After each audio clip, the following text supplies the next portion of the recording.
Hey, we're here today to talk about the lady in New York City who decided she would rather be a hermit the rest of her life than be served with legal papers.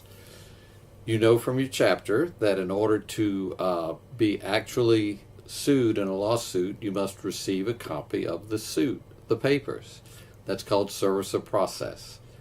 Well, there was a lady in New York City who had done something wrong, violated someone's rights, and she knew she was going to be sued, and she knew she was going to lose the suit for a lot of money. This was way back when, and there were apartment buildings in New York City, then as now, that are 5 stories up, and she lived in the corner apartment on the 4th floor. And usually, the sheriff would go and serve the papers. So the defendant asked the sheriff to serve the papers, and he tried and tried and tried and tried and could never get the lady to answer the door because she had decided she would rather live in her apartment the rest of her life than to actually open the door and let the sheriff give her papers.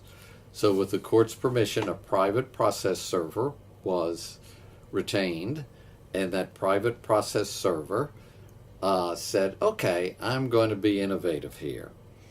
So what he did is he took the court papers and he went up to this apartment complex and went up to the 5th floor, 1 floor above the lady. This was before everybody had air conditioning, so it was summertime and people's windows were open.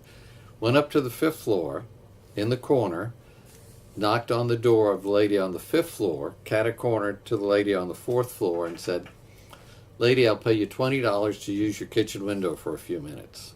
And he went in and he took the legal papers and he tied a string around the legal papers and a rock. He saw the lady that he was trying to serve with papers cutting carrots at her kitchen sink.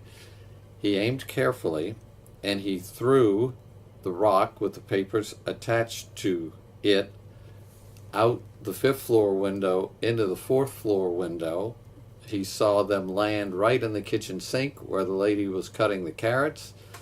He could testify to that in court, and therefore the lady could now not be a hermit because she had been officially served with her papers. Okay,